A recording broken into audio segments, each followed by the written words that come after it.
In de Tweede Wereldoorlog ben het nog bijen. En zondag jaar later is de groep mensen die het nog mooi maken had een stuk liedser worden. Gewoon bewoners van Zorgcentrum Sint-Jozef in Ljouwert lieten haar oer die tijd interviewen door VMBO-leerlingen. Ik vind het interessant. Mijn opa en oma hebben het ook meegemaakt, dus die vertellen er ook wel over. Maar de mensen die dit echt heel mee hebben gemaakt, vind ik wel leuk om vragen te stellen.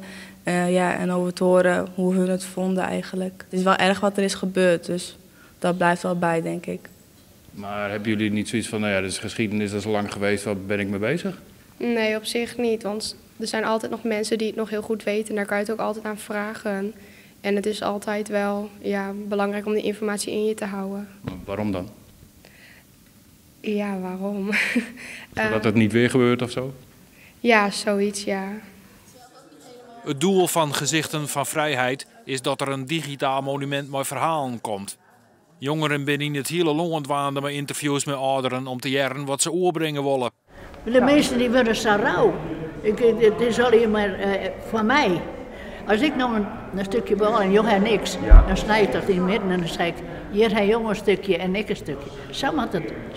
Zo moet het. Delen en in vrede en leven. Ja, zo moet het.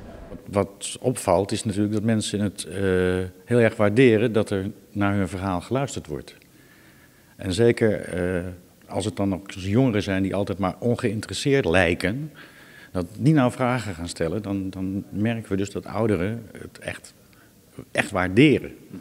En dan komen die verhalen ook los. En daar zitten natuurlijk ook hele emotionele verhalen bij. Voor de zomervakantie met Gezichten van Vrijheid kleerwijzen.